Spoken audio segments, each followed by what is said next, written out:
To be fair, you told me to not research the 90s in Georgia football. Welcome to My Gotta Podcast. I'm Jim Wood. In this episode, my daughter Lily and I review Georgia's 24-20 comeback win over Florida. We talk about our experiences on Saturday and what stood out to us during the game. As always, remember to check out the newly redesigned MyGottaPodcast.com to see our latest merch. And you can follow us on social media at MyGottaPodcast. Finally, if you need help with your website or your online presence, head over to workingwebmedia.com/dogs. Now, let's join the conversation in progress.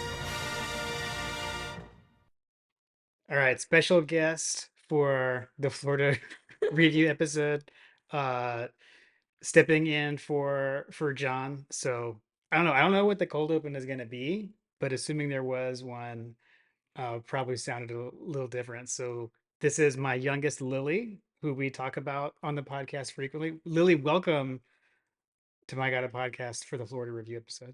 Thank you, thank you. I'm so glad to be here. I'm so glad that I was spontaneously asked this when I was leaving my house today if I wanted to help review the Florida game. Yes, yes, very short notice. Very This is notice. this is how we do things on My God Podcast. We kind of, we fly by the seat of our pants, as they say. So if John was here, I think the way we would have opened is our traditional joke of just as we predicted. Mm. And my point I want to know, John isn't here, so I'm going to give him his flowers because what I wanted to say, John's score prediction for this game was actually 31 to 20. Wait, hold on. Yeah. So his score prediction was 31-20. So what I want to point out to everyone is like, yes, we did not predict the flow of the game to go the way it did. Obviously, like we did not say like Georgia would be losing in the fourth quarter. Not something we predicted. However, if Gunner doesn't take a knee and scores a touchdown, or if Ellis Robinson has a pick six, John would have had the score exactly right because it ended 24-20. Had one more touchdown. John nailed it. So just wanted to call that out. Shout out JP.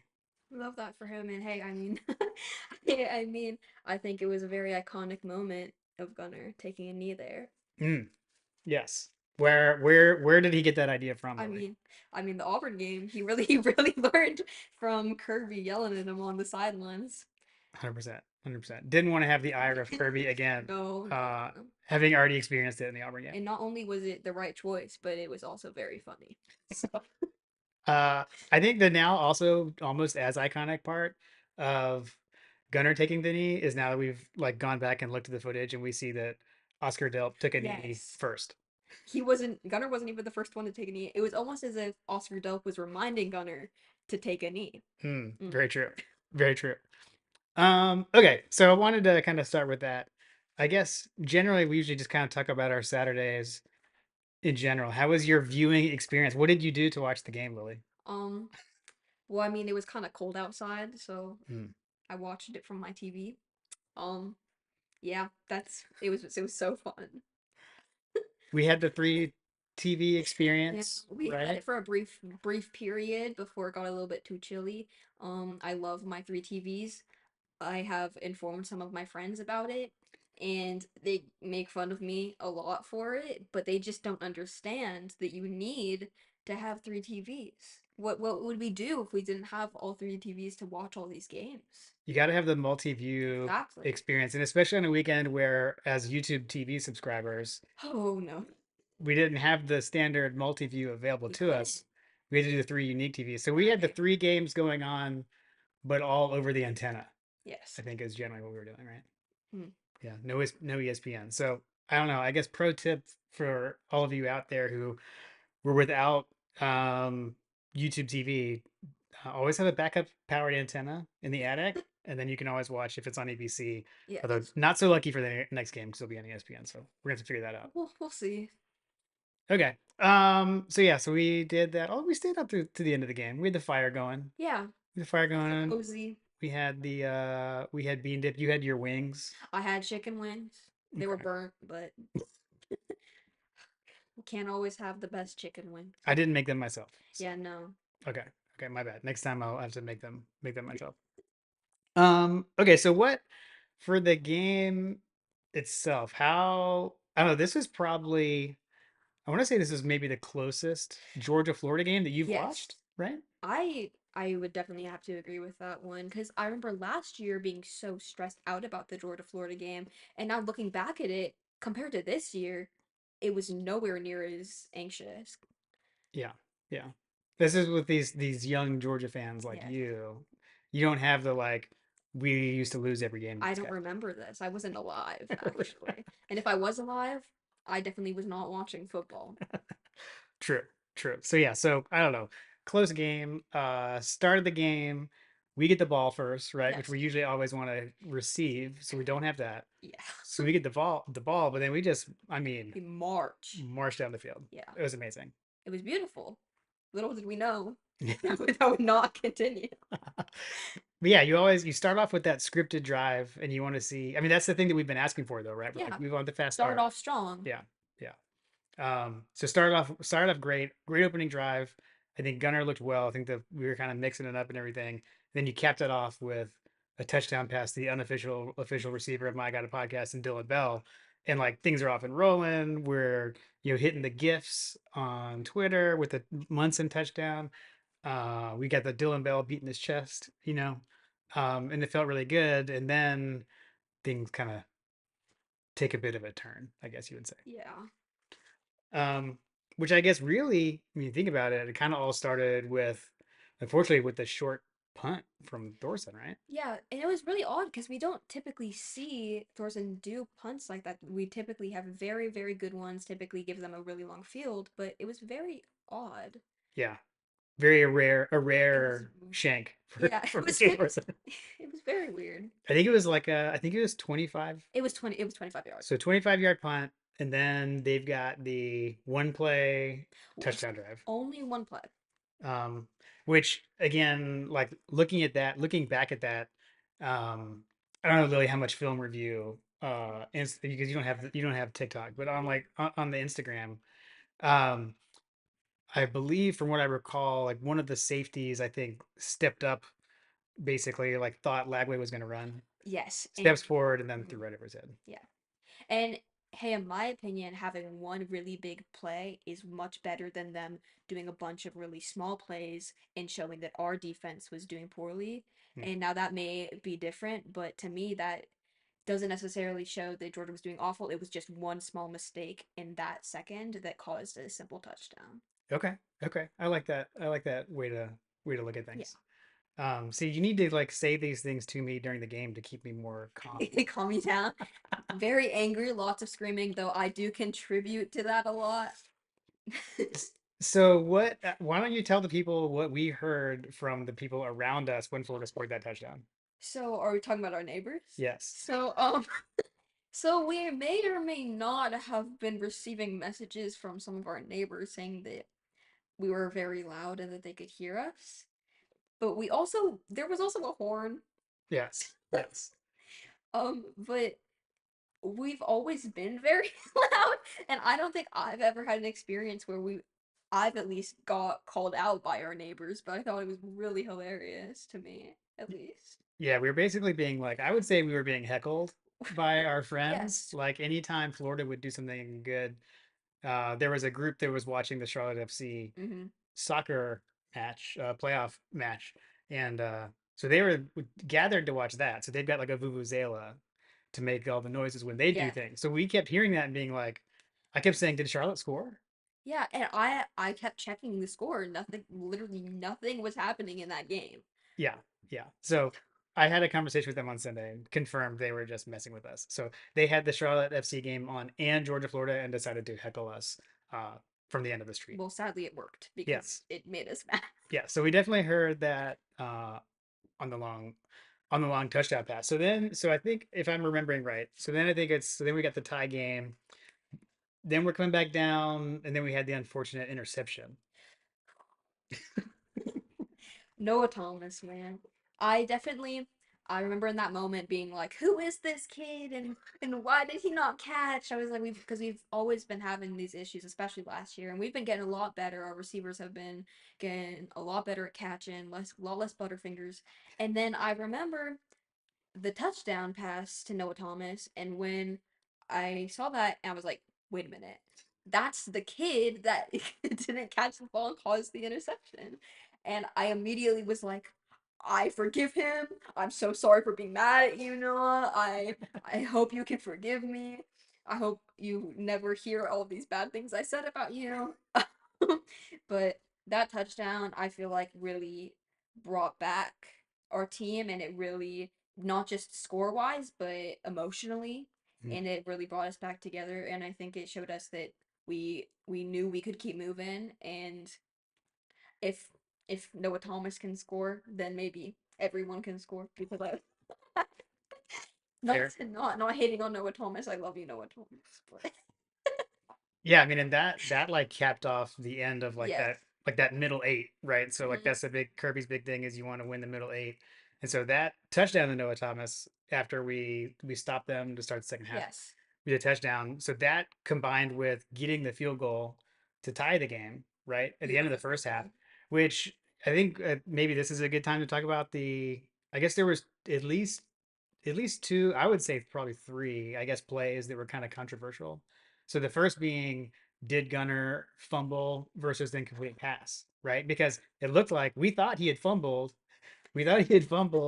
and then they had the ball, but then they reviewed it and it was incomplete. And I keep on seeing people say, how are you saying like, oh, this is a fumble, but there was clear, in my opinion, he had control when the ball was moving forward, Yeah. and therefore it is an incomplete pass. Even if they're hit, like if they didn't completely make the pass, if he didn't throw it himself even before he was hit, that's not the ruling. That's not how the rules work exactly.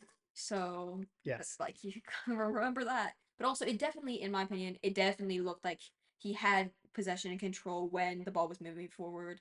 But that is a short window, and also it's very hard to tell during the game with the review Yes. and the how amazingly they handle showing us review footage.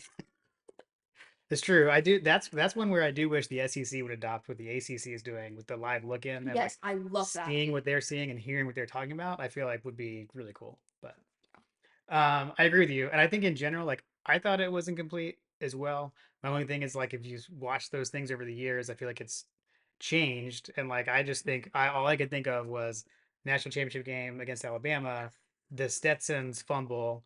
It was similar. I actually do think there is a difference though. Like if you look at the two, like Gunner did have control when his hands started going forward. Or with Stetson, it was kind of starting to slip already. So I think Yeah. that's the difference. Okay, so there was that. So yeah, so that then enables us to get the field goal. Yes. Um, they had a really long field goal too, by the way. So shout out to their kicker. No, It was a good kick. their kicker was doing amazing. He was. And they even had like a really high snap. Yeah, If that they were was to do that. really weird. Yeah. Very odd. Okay. So then like we said, we get the ball or they get the ball, we shut them down.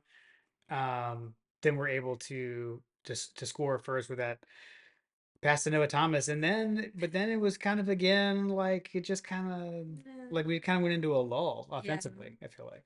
Which we typically start off like that, and it was very weird because I feel like typically once we get to that point in the game is typically when we start to pick up the pace and we start to get our lives together.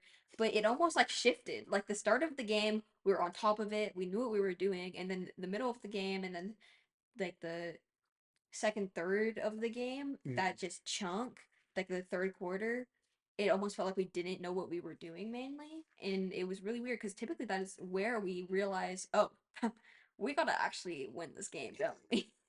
Yeah, yeah, no, it's true. I do feel like I mean, I don't know, like with the defense. To your point, right? That first touchdown being like one play, 40 yards. Yeah. Then they had the short field for the field goal and the interception. Um, so I don't know. I guess it wasn't really long sustained drives except for the one that was, right? But Yes. Yes. Only one. for them to get that their last touchdown, that was like, whoa, what just happened? Yeah, exactly. But I don't know. I guess after that it changed. But like part of it too, though, is it's like we're down KJ Bolden, right? Because he gets ejected for targeting.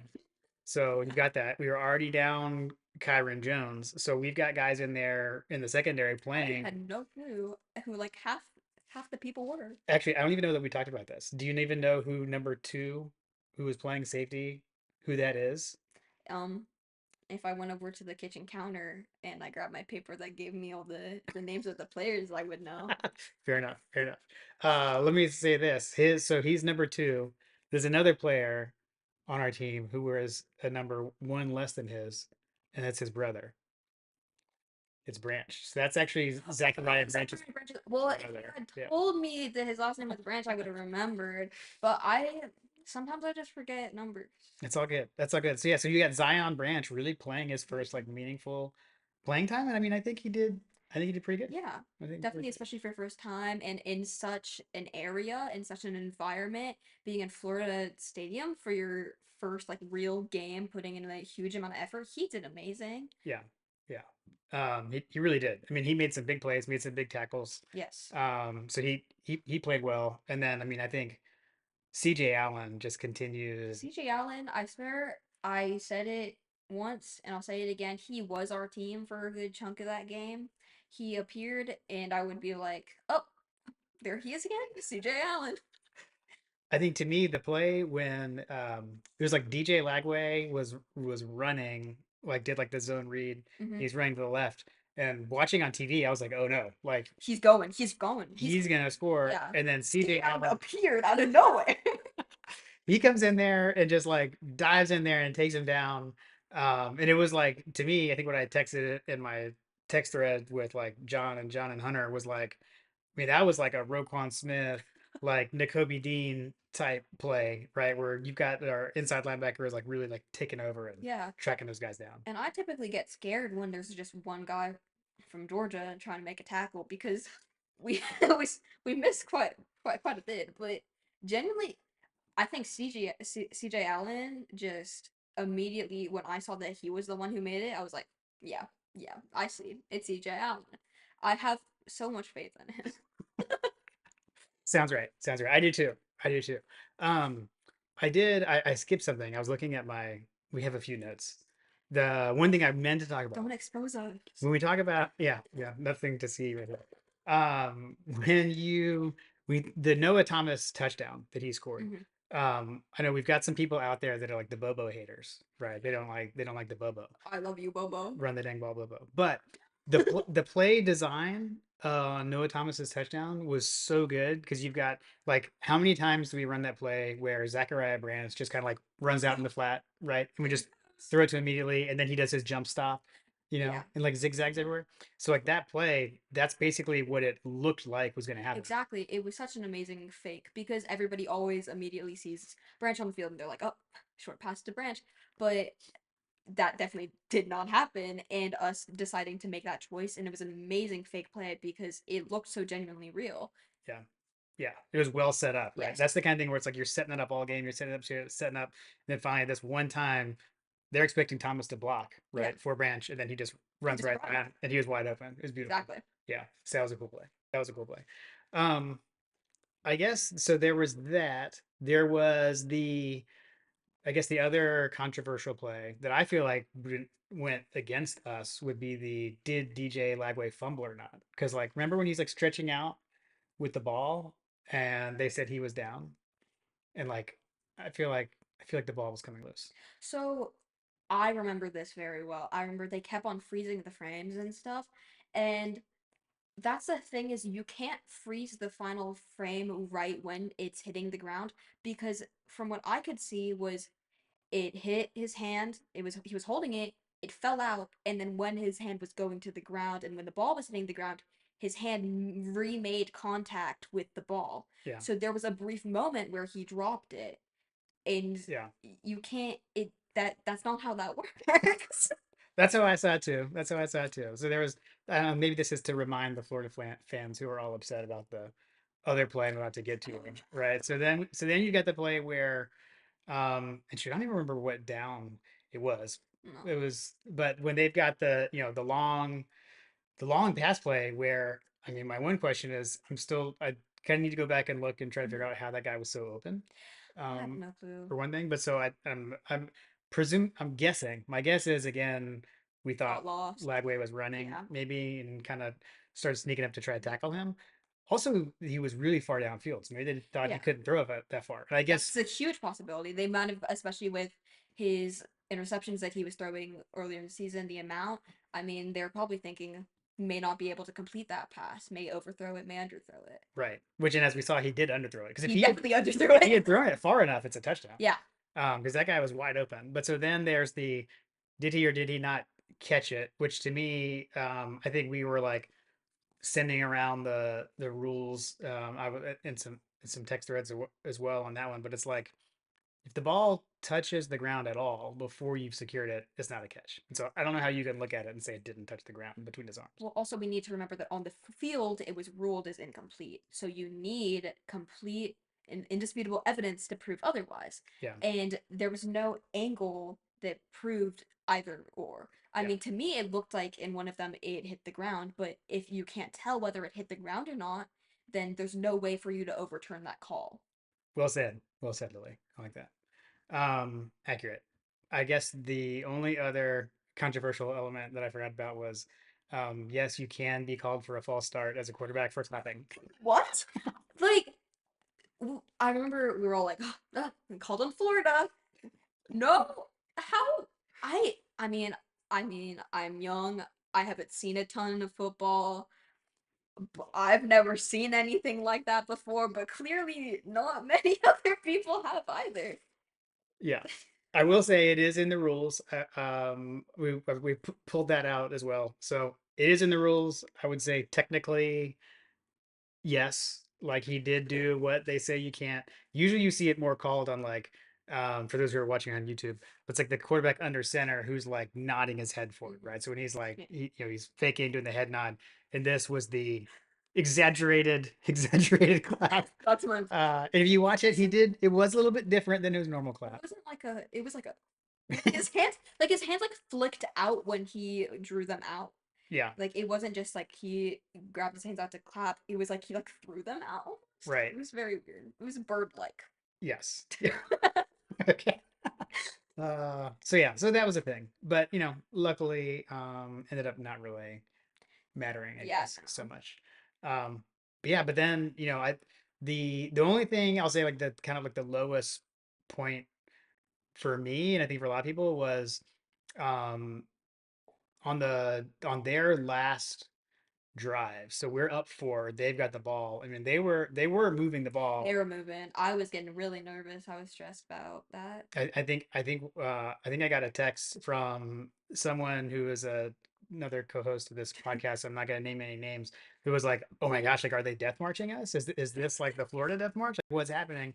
But thankfully, defense clamps down. We got that Yeah. fourth stop where did we really need the chains to come out to measure it? Well, it wasn't even close. It was over. I've seen a lot of people be like, "Oh, it was a yard." That was over a yard, and it was far off. And I've realized in like the past like season or two, the chains have been coming out way more. So Mm. I don't know if it's just been a lot of controversial rulings where people are like, "No, that was definitely short for the first down or something." But that one was completely unnecessary. I There would was no reason they needed to bring out the chains for that one. In general, I'm good with it. I appreciate the drama of the chains coming out Yeah. for the measurement, but yes, agreed. Wasn't really necessary No. on that play. But so then we get the ball back, have our own death march to seal it. Although I guess we left out the amazing Chauncey Bowens touchdown run that was to give us the Chauncey. lead originally, I which love Chauncey Bones. is a great run. Great knowing that he was once a Florida commit, Yes, changed to exactly. Georgia, so a big moment for him. Huge moment for him. I'm still curious as to where he was in the first quarter.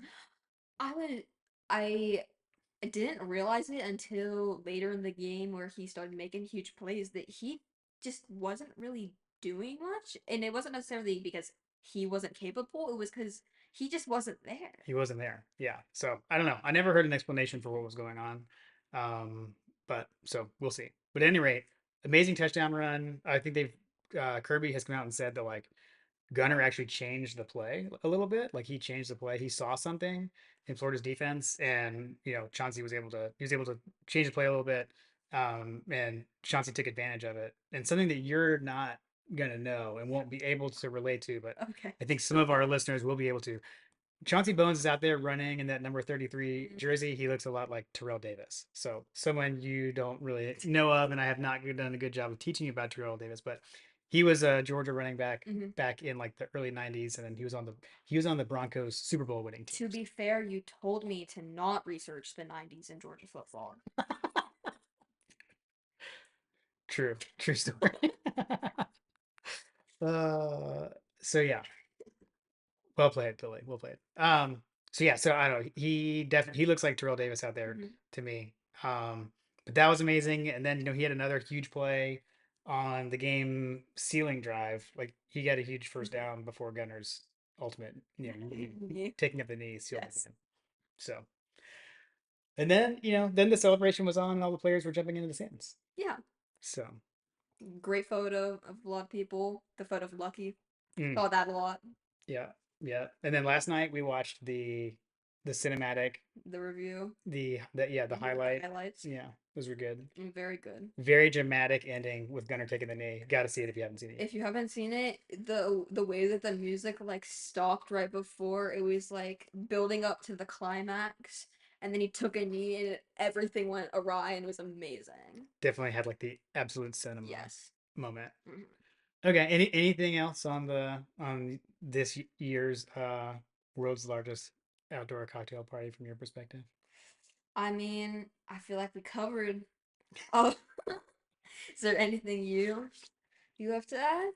I guess I guess my only thing would be from a betting perspective, Georgia Yeah. didn't cover. Oh, That's I not what you knew meant. that. You meant we covered the things. Well, So we pulled yes, that up. I've seen a lot of comments on many posts, and I was so hyped about the Gunner knee. I thought it was hilarious and also a very smart decision. But I also saw a lot of people be like, "Come on, Gunner, we needed that. I needed that for my my bets."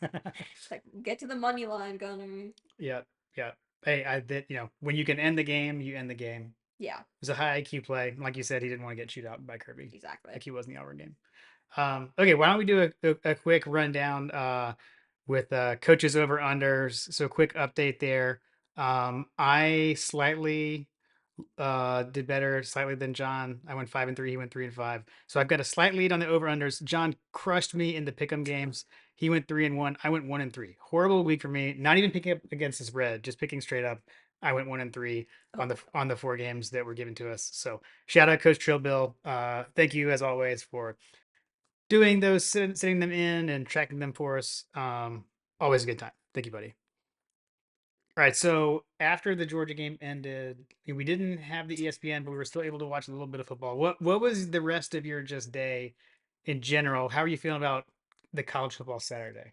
oh well, I would like to say there was a time, I don't remember if it was before or after the game, but I was on my phone and I was looking at my amazing parental units and I was like, there's some upsets I think can happen, and it may just be because I'm a Georgia fan, but the Tech game really stood out to me, and I had been following NC State a ton because I knew like halfway through the season they started to have a ton of like they have few ranked teams, they have some just rough overall games, and they also beat they beat Virginia, Maybe and Virginia.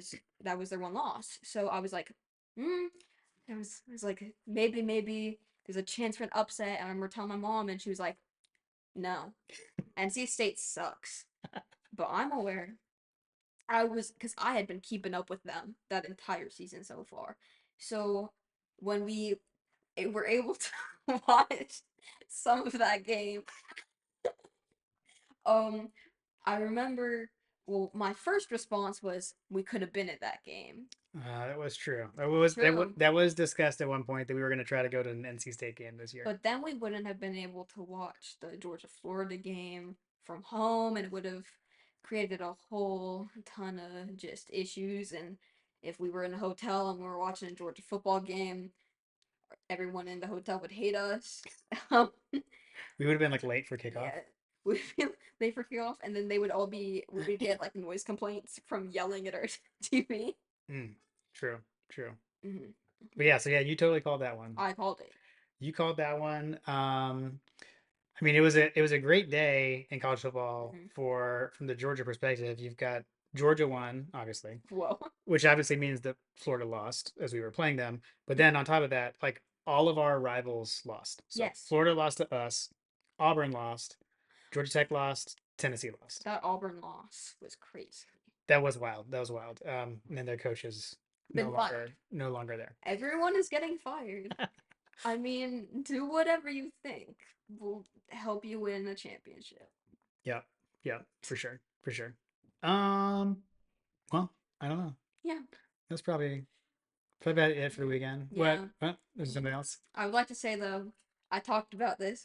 I talked about this when I got home from I saw so I watched the iconic movie Back to the Future today. Love that movie. But I got home and I went upstairs to play some college football 25 because college football. And I opened it up and the last thing I was on was like the Georgia page apparently. And it pulled up and it said Beck. And I had the biggest jump scare of my entire life. I was like, it gave me flashbacks to Mm. all the interceptions and all the trauma it caused me. I guess we skipped right over that of the Miami SMU game, which that was one of those ones where we hadn't figured out how to watch games yet, so we missed that one with the whole YouTube TV thing. But Hmm. I think you kind of called that one too. Yeah, I also said that. I was trying to think. Oh, so I'll now relay to everyone what I texted some of my friends, and I don't think I told you that I texted them first, but I'm going to tell it anyways. Um, we were sitting there, we were just kind of like reminiscing over, beating Florida, and out of nowhere, I was like, because Zachariah Branch, like huge game, right, with Yes. 10 catches, 100 something yards, um, and so I said to you, I said, man, I was like, Zachariah Branch is worth every penny that we're Yes. paying him Hmm. in NIL money. And do you remember what you said to me? I don't remember what I said, but You you're said bringing it up at something good. like unprompted, you said, well, you know who's not worth every penny?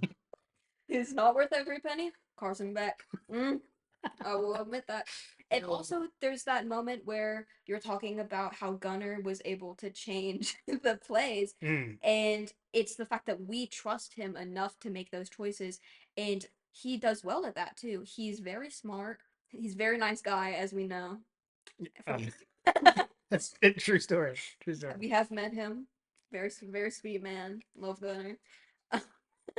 But it's the fact that Gunner was allowed to do these and that Beck, well, we all know what he said. Yeah, I mean, according to what he told TV, we did never We, let him. we never let him do anything. He Like, couldn't make any choices for himself. not allowed to change the plays. Sorry, Beck. But Gunner obviously is. Definitely can. Uh, cool. Okay. Well, I don't know. Was that it? I think I think that probably covers it. Yeah. Okay. All right. Well, thank you for valiantly Well, standing yeah. in when John wasn't available. And I told him that, you were going to be able to come in and do the podcast, so appreciate it. Yeah. I have one final closing statement. Oh, okay. I would like to just relay this to all those Georgia fans out there that go to the games. Um, it's what's that coming down the track? The amount of times that I've been in the stadium where I was at every game this year so far, except for the Bama game. So I'm undefeated at home actually. So maybe I need to just keep going to the games. Yes. But I can't if I hear who's that coming down the track one more time, I think I'm going mad. Mm. So The gauntlet has been thrown down. I yeah, know I know Brett Belding's going to really appreciate yeah. your thoughts on that one. All right. Well, you want to send us out how we always send out?